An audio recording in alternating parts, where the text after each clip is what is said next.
Shalom Impact Youth, pastinya teman-teman semua dalam keadaan baik-baik, sehat-sehat dalam penyertaan Tuhan yang sempurna. Dan biarlah hari ini kita akan diberkati sama dua leader, di mana setiap leader ini membawahi komsel yaitu Impact Family. Bawa Ici, Impact Youth, ada komselnya yaitu Impact Family, ada segmennya yaitu YP dan YM pelajar dan mahasiswa. Dan dua orang ini yang akan jadi berkat buat kita semua hari ini adalah leader dari YP dan YM Komsel, di mana Impact Family, Impact Community Indonesia ada. Dan juga ini kami juga mengajak tuh teman-teman semua yang belum terlibat tergabung dalam Komsel, yuk gabung sama Komsel juga. Nah, sebelum kita dengerin firman Tuhan, mari kita satu di dalam doa. Tuhan Yesus, terima kasih, mengucap syukur buat apa yang Tuhan buat dalam kehidupan kami sampai hari ini. Kami masih ada, kami masih sehat berkat penyertaan Tuhan yang sempurna.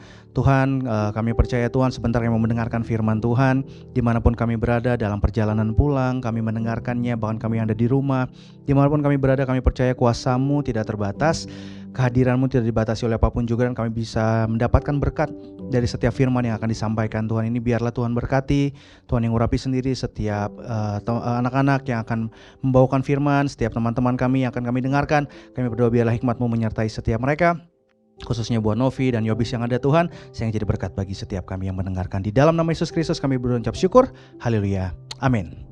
Materinya aku mau bagikan hari ini adalah worship in blue jeans. Kenapa worship in blue jeans? Worship in blue jeans itu maknanya adalah penyembahan dalam kehidupan sehari-hari. Jeans itu menggambarkan kasualitas, kesederhanaan, dan ya ini dia judulnya. Karena aku baru 1 minggu yang lalu baru nyelesain satu buku, judulnya Jesus in Blue Jeans. Akhirnya aku bikin materi dari yang terinspirasi dari buku ini. Oke, tentang worship, kita manusia pada dasarnya diciptakan untuk menjadi penyembah. Setiap kita punya kecenderungan ataupun hasrat di dalam diri kita untuk menyembah. Kecenderungan kita untuk menyembah itu ada. Dan kepada siapa atau apa kita melakukan proses-proses tadi, maka itulah yang menjadi pusat penyembahan kita. Hari ini worship in blue jeans aku mau bagikan 3. Ada penyembahan dalam kehidupan sehari-hari itu ada 3 poin yang aku mau bagiin. Yang pertama adalah menyembah dalam perspektif yang benar gitu, worship in perspective. Untuk bisa memiliki tujuan penyembahan yang benar, menurutku kita harus punya sebuah perspektif yang benar juga. Perspektif kita biasanya mempengaruhi gimana respon atau sikap hati kita dalam bertindak. Nah, perspektif yang aku mau bagiin hari ini adalah penyembahan yang tidak terikat kepada bentuk. Oke, perspektif yang tidak terikat kepada bentuk.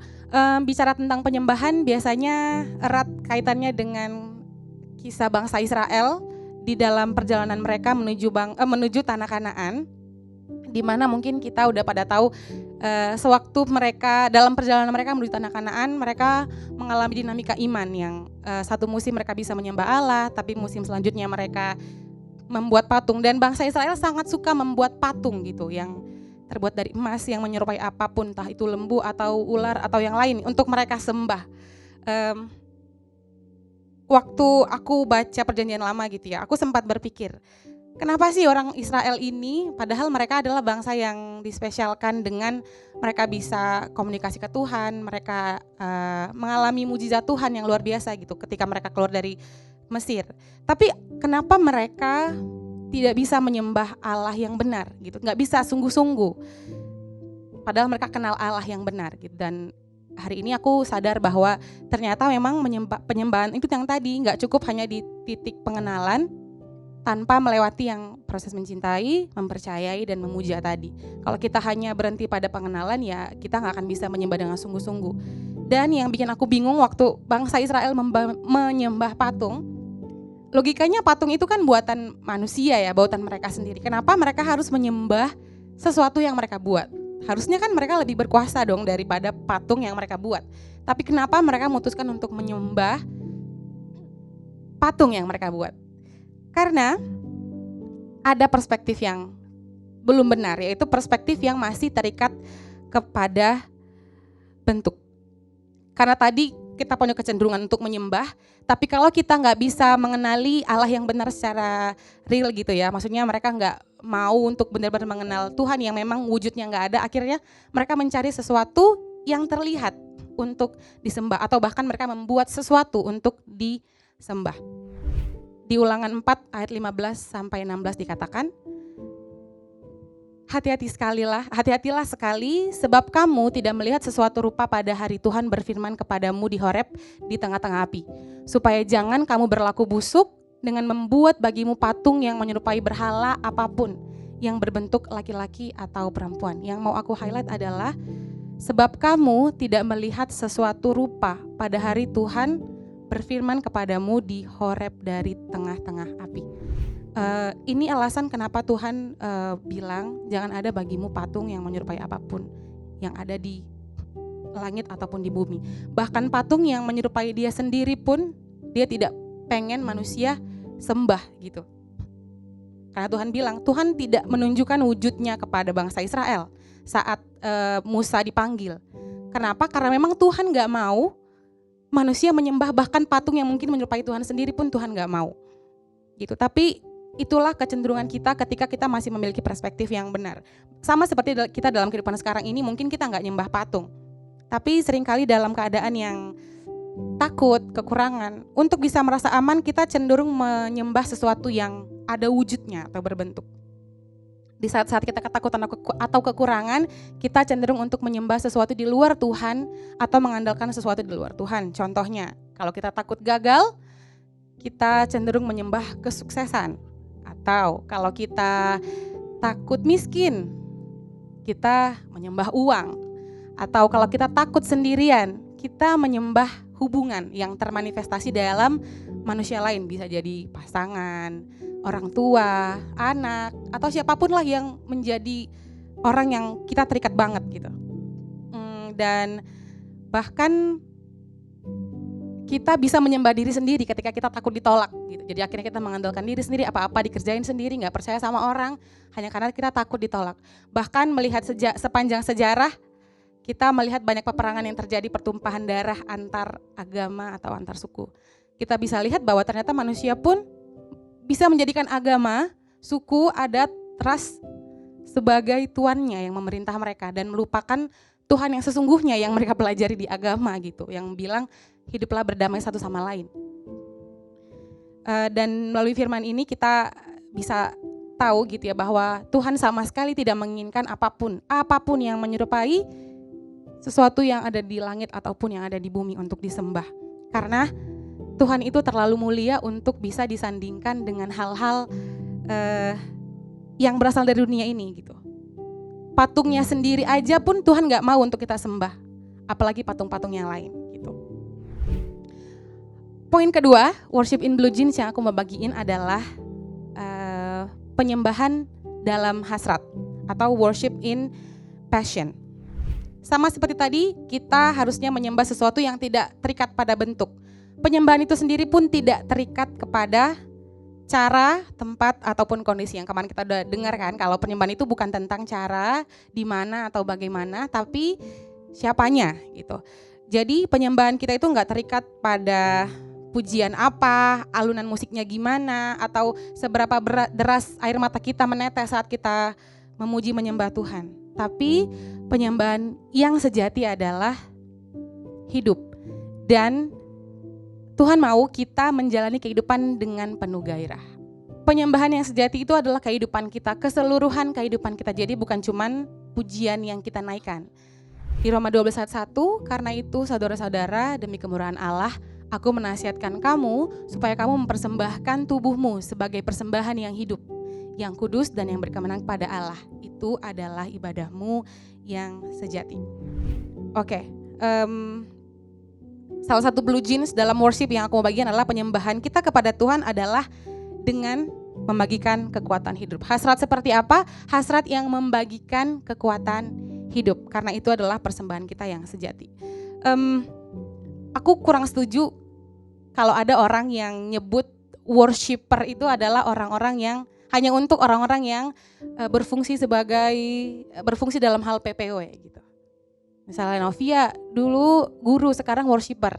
Aku heran, padahal kan worshiper itu kita semua, bukan cuman orang yang fungsinya di praise and worship, di kegiatan ibadah. Enggak, tapi worshiper itu adalah gelar kita semua. Dan dengan apakah kita menyembah? Yang aku mau bagikan hari ini adalah menyembah dengan membagikan kekuatan hidup. Kita menyembah dengan segala kekuatan yang ada di dalam kita. Dan persembahan kita kepada Tuhan Allah nggak terikat kepada seberapa jago kita bernyanyi, seberapa banyak uang yang kita berikan, seberapa banyak harta yang kita bisa bagikan, tapi kita membagikan kekuatan hidup kita. Sebagai manusia kita at least punya, kalau kalian nggak percaya 5, 3. Ada at least 3 kekuatan yang kita bisa bagikan dalam kehidupan kita. Yang pertama tenaga. Ada nggak yang nggak punya tenaga? Pasti punya dong. Kalau nggak punya pasti udah mati juga. Yang kedua, kita punya ide atau pemikiran. Siapa yang nggak punya ide?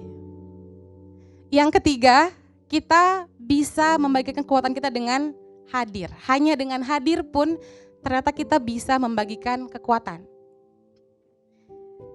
Dan dengan itulah kita ketika kita melakukan sebuah pekerjaan, berkontribusi, memberikan ide, dan hanya cuman hadir dalam sebuah pertemuan atau kegiatan yang tujuannya untuk memuliakan Tuhan, itu adalah penyembahan. Jadi bukan cuma sekedar nyanyi, angkat tangan, nangis, nah bukan. Dan kenapa kita harus membagikan kekuatan hidup kita? Ini aku teringat karena gambarnya pohon, itu sebenarnya pohon ara. Cerita pohon ara, pohon yang pada akhirnya harus ditebang karena dia tidak menghasilkan buah. Padahal sebenarnya pohon itu punya potensi atau kekuatan dalam dirinya untuk bisa menghasilkan buah, tapi karena dia menahan kekuatannya dan tidak berbuah, akhirnya si pemilik menebang pohon itu. Jangan sampai kita berakhir seperti pohon ara itu, walaupun itu cuma perumpamaan, tapi itu jadi pesan buat kita supaya kita nggak menyia-nyiakan waktu yang kita punya gitu. Mari kita membagikan kekuatan hidup dengan, di sini aku tulis 5, ada tenaga, ide, kehadiran, talenta ataupun materi. Kalau misalkan kita masih denying sama talenta yang kita punya, atau denying sama kalau kita punya materi yang sebenarnya kita bisa bagikan, 3 deh, coba percayain.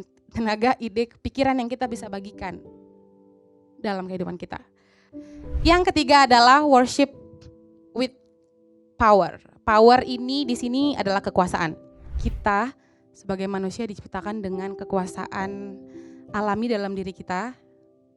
Dan kekuasaan apa yang aku mau bagikan hari ini, yaitu kekuasaan dari keaslian atau otentik. Menyembah dengan keaslian atau authenticity. Teladan keaslian yang paling jelas sepanjang sejarah yang aku tahu, yang aku pernah tahu adalah Yesus. Yesus adalah pribadi yang sama saat dia sendiri, saat dia bersama murid-muridnya, saat dia hadir dalam pernikahan, ataupun saat dia ada di pertemuan politik. Dalam kehidupan kita seringkali ada banyak hal yang mempengaruhi sehingga kita cenderung untuk melakukan meniru atau mengikuti tren dunia, atau bahkan kita sampai kehilangan jati diri kita hanya demi supaya kita eksis atau supaya kita diterima. Bisa jadi dengan cara kita berpakaian atau dengan cara menunjukkan kelebihan-kelebihan kita. Gitu. Tapi hari ini kita mau belajar dari teladan Yesus bahwa dalam penyembahan kita sebaiknya atau hendaknya menjadi asli. Aku sempat bertanya-tanya, berpikir gitu, kenapa sih Yesus itu bisa sampai seterkenal itu? Bahkan sejak 2000 tahun, sejak kematian, kebangkitan dan kenaikannya ke surga, kembali ke surga, dia sampai sekarang masih terkenal dan dibicarakan di mana-mana gitu. Kenapa bisa sampai seperti itu? Aku sempat berpikir apa dia adalah orang yang ganteng, maco, keren. Aku sempat berpikir gitu karena kan kalau di drama-drama pemeran utama biasanya dipilih yang ganteng, apalagi pokoknya yang bagus-bagus lah supaya bisa menarik perhatian. Tapi ternyata di Yesaya 53 ayat 2 dikatakan begini, sebagai taruk ia tumbuh di hadapan Tuhan dan sebagai tunas dari tanah kering. Ia tidak tampan dan semaraknya pun tidak ada sehingga kita memandang dia, dan rupa pun tidak sehingga kita menginginkannya. Ini Yesaya ini menulis pewahyuan tentang Yesus. Ternyata gambaran Yesus ketika dia hadir di dunia tidak diberikan menjadi seorang tokoh yang terkenal sepanjang abad ternyata tidak harus berpenampilan yang wow, yang menarik gimana-gimana. Tapi Tuhan tetap menunjukkan kesederhanaan. Tapi kesederhanaan yang diselimuti dengan authenticity. Di kitab Ekklesiastus 1 ayat 29 dikatakan, orang jujur memikirkan dengan hati-hati tindakannya sendiri dan ia tidak memainkan peran di depan umum. Gimana tentang Yesus? Yesus itu katanya tadi nggak menarik semaraknya untuk kita pandang ataupun untuk kita inginkan. Tapi dia adalah orang yang sama dengan segala kekuasaan yang dilakukan, mujizat yang dia kerjakan, bahkan kebenaran yang tetap dia tegakkan sekalipun orang-orang atau lingkungannya mencobai dia untuk menjadi sama seperti dunia, tapi dia tetap berada pada keasliannya sampai akhirnya dia bisa menjadi seorang yang berdampak, yang eksis sampai saat ini gitu. Kemudian dari sini kita bisa belajar bahwa penyembahan kita kepada Tuhan adalah dengan menjadi asli.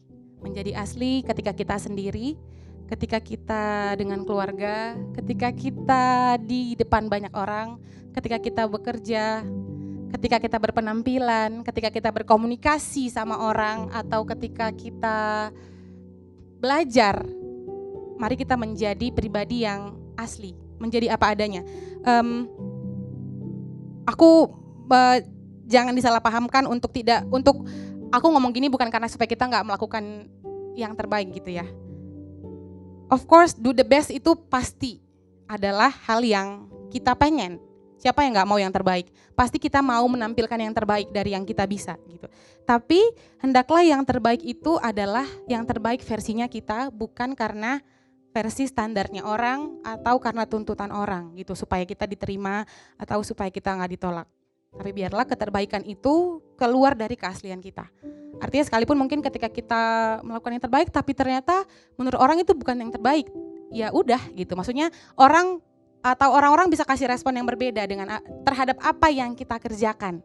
Ada yang mungkin respon memuji atau ada yang respon kritikan gitu. Kalau kritikan yang membangun ya puji Tuhan. Tapi kalaupun kritikannya itu menjatuhkan, ya nggak apa-apa juga. Ketika pusat penyembahan kita benar tadi kepada Allah dan bukan kepada orang lain atau kepada kesuksesan, maka apapun respon orang kepada kita tetap bisa menjadi manusia yang utuh, nggak terpengaruh gitu. Seperti yang Yesus alamin, sekalipun dia saat itu lapar, terus udah nggak kuat tapi masih puasa, iblis goda dia gitu. Tapi karena dia punya pusat penyembahan yang benar, akhirnya dia tetap teguh pada prinsip hidupnya dia. Kenapa kita harus menjadi otentik? Jawabannya karena Yesaya 43 ayat 4, oleh karena engkau berharga di mataku dan mulia, dan aku ini mengasihi engkau. So buat apa kita capek-capek, setengah mati, susah payah untuk mengikuti cara orang lain hidup, di saat pribadi pencipta kita sudah menyatakan bahwa kita ini berharga dengan keberadaan kita, sekalipun mungkin orang tidak bisa melihat nilai dalam diri kita. Itu yang aku bisa bagiin. Terima kasih, semoga memberkati. Oke, ya. Di sini saya mau melanjutkan tentang true worshipers, ya, true worshipper, dan ini kemarin sudah disampaikan oleh Kak Christopher, dilanjutkan oleh Kak Felix, gitu ya, tentang penyembah yang benar, dan juga tadi Kak Novi tambahin. Saya akan kita saling memperlengkapi lah, ya, kita saling memperlengkapi. Next, satu kisah yang menurut saya nggak asing ya. Dan kata penyembah yang benar, true worshipper tuh muncul di sini, gitu ya. Dan kita lihatnya nanti ada hal yang saya ingin bahas next. Ada satu transisi atau perubahan di mana perempuan Samaria ini mengalami perubahan, ya.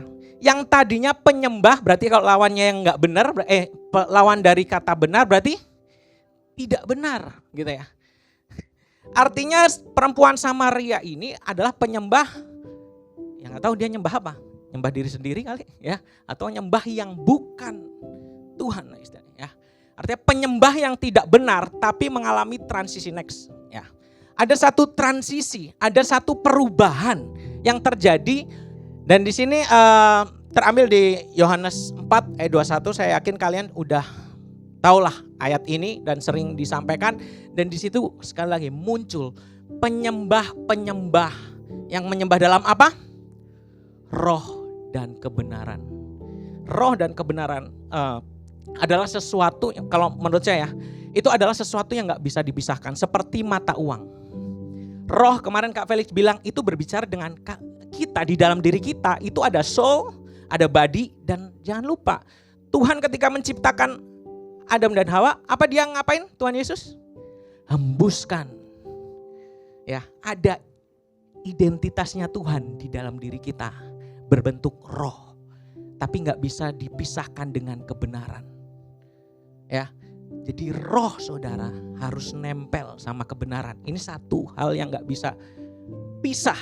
Ya, dan menyembah ini kemarin udah dibahas Kak Felix tentang proskuneo. Tentang apa? Penghargaan terhadap nilai sesuatu yang tertinggi. Ya, nilai yang kita anggap sebagai suatu hal yang amat amazing lah. Amat luar biasa, superior gitu ya. Makanya kita nyembah. Ya, bukan sesuatu yang tidak dikenal, tapi yang dikenal.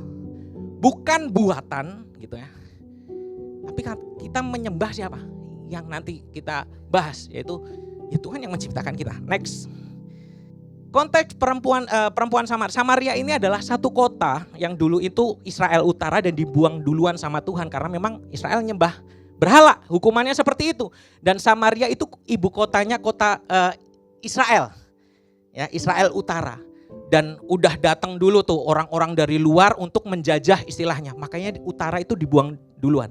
Tapi yang Israel yang selatan lebih bertahan lebih lama, kalau nggak salah 10 tahun atau 20 tahun gitu. Tapi ujung-ujungnya dibuang juga gitu ya. Tapi Tuhan mengasihi ya. Makanya kita adalah salah satunya Israel baru. Nah, singkatnya perempuan Samaria ini sebenarnya untuk orang-orang Yahudi itu kayak najis gitu. Kamu bukan Israel asli, kamu udah kecampur gitu. Tapi luar biasa ya Yesus ya. Yesus kan juga orang Yahudi gitu ya. Tapi kedatangan Yesus itu mematahkan segala stereotip. Stereotip itu paradigma dunia.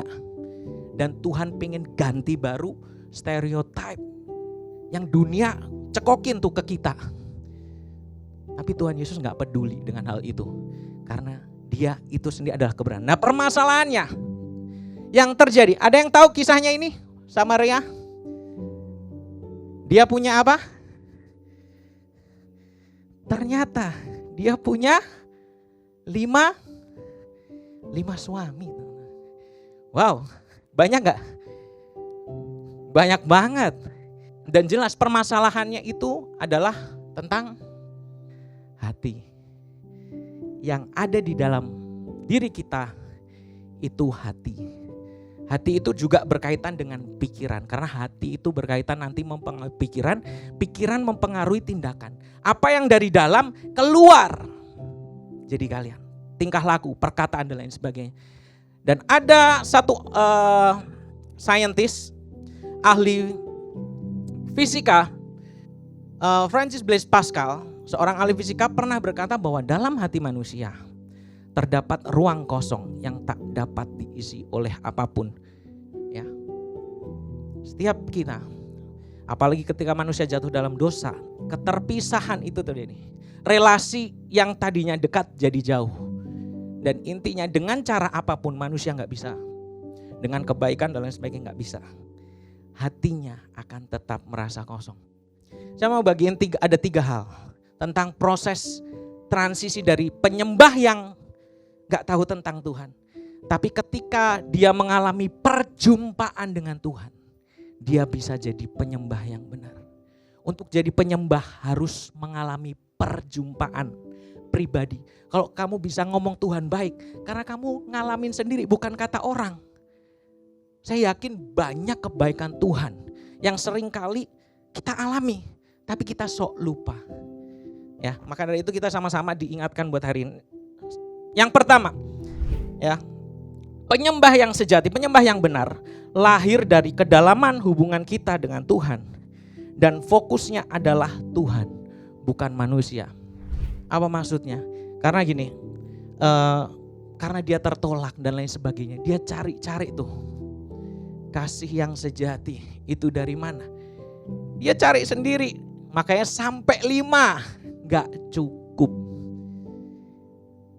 Dengan apapun teman-teman ya, kalau hati kita itu gak beres gitu ya, kita gak selesaikan dengan baik, saya yakin relasi kita dengan siapapun juga akan gak beres. Tetapi di sini kita belajar bahwa ketika Yesus hadir, gak peduli loh. Dia gak bahas tentang Tuhan kan ngomong bahwa kamu punya suami 5. Dan abis itu apakah Yesus bahas terus? Enggak kan?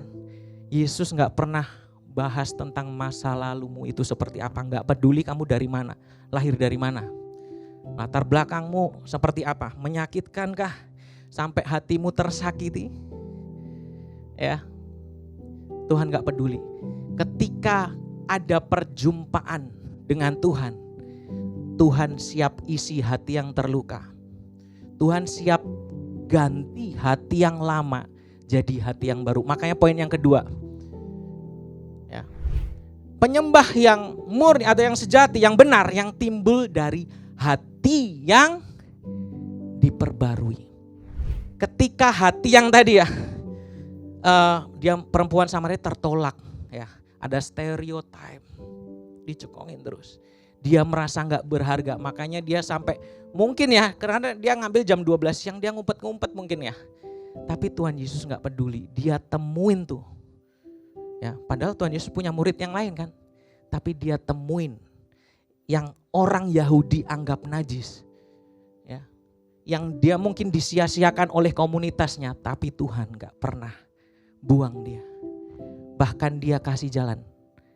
Aku bangun relasi dengan kau. Dan saya kasih tahu gitu. Tuhan Yesus kan ngasih tahu bahwa kalau kamu minum sumur ini kamu tetap haus. Tapi kalau kamu ya ini membangun satu kedalaman, bukan permukaan, tentang pengenalan akan Tuhan itu memang kedalaman. Ya. Berbicara tentang kedalaman bukan sesuatu yang nampak di luar. Makanya tadi Kak Novi juga bilang bukan tentang penyembahan di atas panggung. Bukan sekedar itu gitu loh. Yang tampak. Penyembahan yang sejati itu selalu keluar dari dalam. Dari hati yang diperbarui. Kalau hati kita enggak atau belum diperbarui, pasti susah untuk menyembah. Ya, sekali lagi hati yang diperbarui dan penyembah yang benar itu bukan berbicara tentang sesuatu yang di permukaan, tapi kedalaman, teman-teman. Ya, kedalaman. Yang ketiga, penyembahan yang sejati itu adalah pengabdian hidupmu. Atas apa? Kebaikan Tuhan. Tuhan itu adalah pencipta dan kita yang diciptakan. Jangan dibalik. Bukan kita Tuhan ya, tapi seringkali kita yang mengatur Tuhan.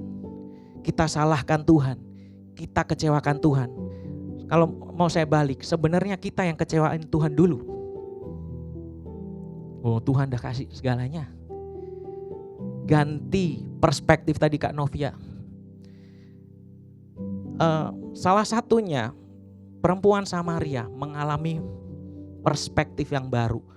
Makanya tadi saya bilang hati itu juga berbicara tentang pikiran. Ketika hatimu diperbarui, udah otomatis pikiranmu juga diperbarui. Perspektifmu, cara pandangmu, bukan cara pandang dunia lagi, tapi cara pandang yang berbeda. Ketika kamu disakiti, ya itu satu fakta yang kita gak bisa hindari. Masalah harus dihadapi, realita ya itu yang terjadi. Tapi kamu gak bisa lahir, pilih dari keluarga ini dan lain sebagainya. Orang tua saya harus seperti ini. Tapi dibalik itu semua Tuhan punya rencana bahwa kamu adalah penyembah yang benar. Penyembah yang benar itu adalah pengabdian hidupmu. Artinya gini, kita menyembah itu bukan hanya ketika kalian di gereja. Konteksnya sedang ibadah itu nyembah. Bukan hanya itu. Ketika kamu belajar di sekolah, gak nyontek, itu pengabdianmu sama Tuhan, bukan pengabdianmu terhadap manusia, gurumu dan lain sebagainya. Mahasiswa absen, nitip dong. Saya pernah juga, ya kan? Kuliah. Ya, hal-hal kayak gitu pasti ada lah, ya kan? Dunia kerja, ya cincailah, ambil segini doang, ya kan? Gak ngaruhin pendapatan perusahaan kok, kumpulin aja, dikit demi dikit, lama-lama jadi bukit juga sebenarnya, ya nggak apa-apa lah, gitu ya. Nggak bisa, pengabdianmu itu ketika kamu di gereja, di keluarga, di sekolah, itu pengabdianmu. Nah, worship not about tentang how, tapi tentang apa? Bukan tentang bagaimananya, but next terus, ya, tetapi tentang who, siapa. Kita itu yang diciptakan dan Tuhan itu adalah penciptanya.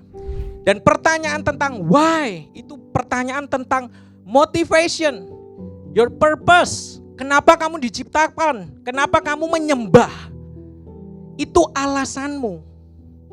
Itu yang mendasari kamu melakukan itu. Jadi bukan hanya sekedar metode dengan cara, dengan lampu-lampu, musik. Oh, banyak yang ibadah tanpa musik dan lain sebagainya. Ketika ada hati yang menyembah, Tuhan hadir. Lawatan terjadi, ada. Dulu gak ada hal yang semegah sekarang kan. Ya bukannya gak benar, tapi yang terpenting adalah esensi siapa dan mengapa kita menyembah. Next. Dan perempuan Samaria tadinya kan tidak kenal siapa kamu, gitu ya. Tadinya gak kenal. Kita tuh sebenarnya gak kenal siapa dia, tapi dia memperkenalkan dirinya. Siapa pribadinya? Ya Yesus. Yesus itu kebenaran. Yang kita jadikan patokan ya Yesus aja. Anak muda, Yesus itu udah patokan keren lah. Dan Yesus itu yang mengubah hidup saya salah satunya. Jadi Yesus itu adalah objek sesembahan. Objek itu sesuatu yang diamati, sesuatu yang kita jadikan sesembahan. Dan manusia, hei kamu, hei kita, hei saya. Kita tuh objek kasihnya Tuhan. Tadi kan hati yang kosong, Tuhan isi. Ya karena memang kita berasal dari Dia. Identitas kamu itu bukan dari dunia, tapi dari Tuhan. Tadinya berdosa, tarik lagi. Again, bersatu kembali roh dan kebenaran. Why? Tentang motivation. Pertanyaannya, mengapa kalian datang ke sini menyembah Tuhan? Ya, saya yakin jawabannya bahwa Tuhan itu baik. Amin. Meskipun seringkali ya kita mengalami realita yang tidak enak seperti perempuan Samaria. Gak mengubah eksistensi Tuhan, bahwa Dia pencipta, bahwa Dia tetap baik. Ya dunia berubah, tapi kasih Tuhan gak pernah berubah. Makanya Tuhan tarik kita. Pengalaman akan Tuhan akan menjadi akar yang kuat. Untuk hidupmu berdampak seperti pohon yang berbuah lebat. Itulah filosofi penyembah yang sejati. Tanpa hati yang beres, kita bukan penyembah yang sejati. Ya, kiranya teman-teman diberkati ya buat oleh sharing tadi Kak Novia dan juga saya, dan kiranya kita adalah penyembah yang sejati. Amin buat firman Tuhan.